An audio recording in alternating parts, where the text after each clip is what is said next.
Next we have Cliff Kranish from South Orange, New Jersey. Not Orange, Orange, New Jersey.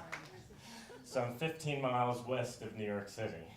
Since riding the Great Parks North route in 1983, Cliff has taken over 20 week-long bike tours, but still says his most memorable day on the bike was the Going to the Sun Highway on that trip. Cliff Kranish. Thank you. How many people here have done Great Parks North? Great Parks North, a handful of you. I was aware of Bikecentennial in 1976, but for some reason I didn't think it was something that I could do. A few years later, a coworker of mine had done Bikecentennial and was telling about it, talked about it a lot, and got me into doing some bicycle touring. We did some short trips, a week in Vermont, and so I really got into my core. I wanted to do a longer bike ride, but I didn't feel at the time as though I could take 3 months off from work, to my eternal regret. But I asked him, what trip should I do? And he told me about Great Parks North. He had done that the previous summer, and he said it was relatively flat. What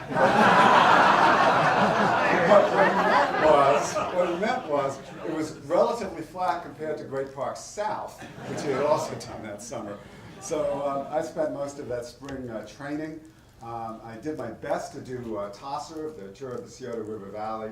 1983 was apparently one of the worst ever, and I did most of it before I pumped out and took a bus back. But I did sign up for Great Parks North in 1983, and we get an email, or that wasn't email, no, email didn't exist back then, a letter, a package with a list of all the other people, and it turned out one of the other people that had signed up was a woman who lived like 8 miles away from me, so we were in contact, and we arranged to take the same flights out to Missoula. And so then we rode from Missoula Airport. There used to be at Missoula Airport a place where you could assemble your bike. They had a workbench and some tools and the like. It took us a couple of hours, but we got our bikes assembled and then bicycled from the airport into Missoula, which is where the ride started. So there's me, I guess, and was a Highway 93, something like that, coming in from the airport. You can see our bikes there. Well, so Birchwood Hostel, I guess that doesn't exist anymore. That's where we started from. There were a dozen participants on this tour, including the leader. We ranged in ages from 24 to 46. I was 30 back then. It seems so long ago. From 10 states. We all came along except for one married couple, the oldest people in the group. That was our leader, Holly.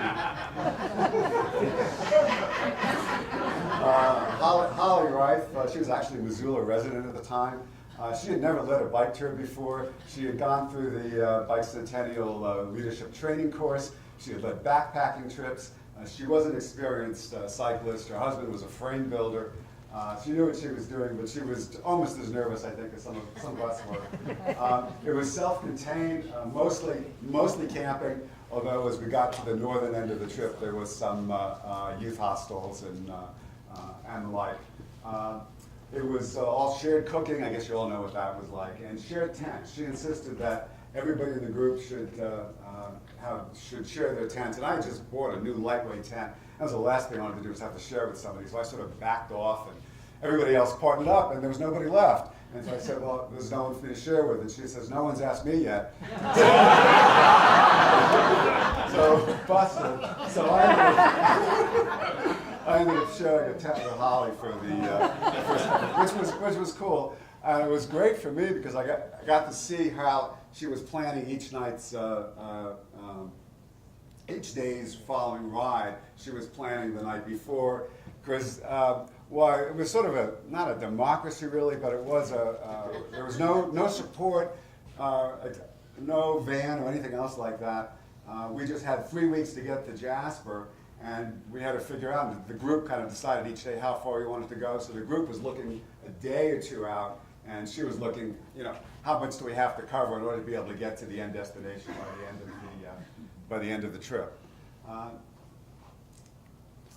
So we had a shakedown ride out of the youth hostel the first day. I don't know where this bridge is, but it gave us a chance to make sure all of our gear worked. And most of us ended up going to Braxton's to get something to fix on our bike, which one of the local outdoor stores. I got a waterproof bag for my sleeping bag, if I remember correctly. We did visit Bikecentennial headquarters back in the day. This was before they built that new headquarters by the church that you all saw. This was the original Bikecentennial building. What? Second one, okay, thank you. And these are the maps that they gave us. You can see here what the Great Parks North was so named because there were 3 parks we went through. Glacier and Waterton International Peace Parks in Montana and in Canada, and then Banff National Park and Jasper National Park. So much of this trip was in the actual national parks.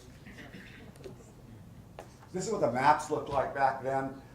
You know, one release after, I think, the original Bikecentennial maps. These were 3-color maps.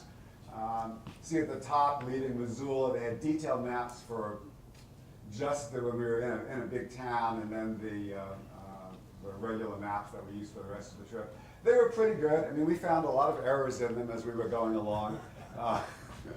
And, you know, a little hard to follow because they emphasize the route that you're on, the big heavy black line, and sometimes you didn't realize that you were going on a little tiny road.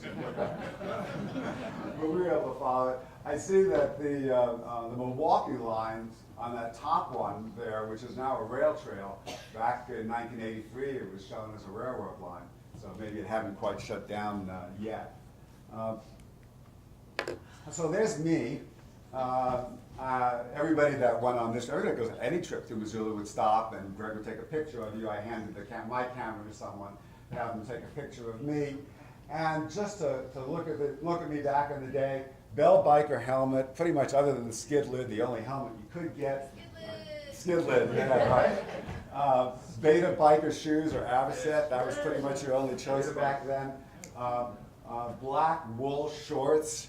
Right? Any color you want as long as they're black, with chamois that you actually had to put oil on to keep them soft. Kirtland panniers here. And if you look at the very back, you see that blue bag, and inside is a Patagonia poly jacket. Patagonia was a new company back then, and you could get these putty jackets. They were really warm, and they kept you warm even when they were wet. No such thing as a touring bicycle, just a bicycle, really. 10-speed was the total number of speeds, of course, not the number on one cassette. A Zeffel pump, I guess those still exist, and a Citadel lock. The world's changed a lot since those days. It's little tiny fenders. I ended up replacing those with full-size fenders because it did rain a lot. So we left Missoula, climbed out. First day was like 56 miles, something like that.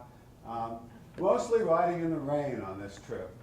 We learned pretty on, you didn't even need a weather forecast. The weather forecast was rain continuing through morning, clearing possibly in the afternoon. That was pretty much what you could count on this trip. But the highlight certainly of the trip was the going to the Sun Highway. No bicycles next 19 kilometers from 11 a.m. to 4 p.m. So what that meant was you had to get up at Apgar, where you started from, at 5 a.m. to hit the road. And I was a little heavier back then, a little slower back then. It took me a good 6 hours to get to the top of going to the Sun. On the right-hand side, I could have done a whole slideshow just of pictures from going to the Sun. It's just that spectacular ride. But there you can see a waterfall coming down, and that ridge line there is the line you see through the picture. That's the road. And every time you turn the corner, you think you're getting to the top, and you come around a bend, and there'd be another climb ahead of you. It was just endless. But just spectacular, spectacular scenery, and a real WPA project to build that amazing highway. And so we get to the summit, and it's actually sleeting when we get to the summit. There's snow on the ground there in July. I'm told I have 1 minute left, so I'm going to go through the rest of these very quickly. Chief Mountain International Highway, we were on for pretty much the entire day and saw that amazing monolith there, whatever it is. Here we are on the road in Alberta. Mostly we rode on our own. Lake Mary. This was another high point of the trip, was the snow coach you could take from the highway out onto the glacier. Did the glacier even still exist? I understand they shrunk a bit through that. But they had 2 or 3 of these 1950 era's moon vehicles. Another view, and I'm told I'm done by my thing. Okay, stop. And just to wrap it up, how do I remember this? When I came back, I wrote up a journal, which I sent to all my family and friends. And a couple of years ago, I had the idea to post it on the Crazy Guy on a Bike website, which I'm sure most of you are familiar with. Along with, I scanned in all my photos. So if you want to read my whole journal or see 200 pictures, you can find them there. All right, thank you very much.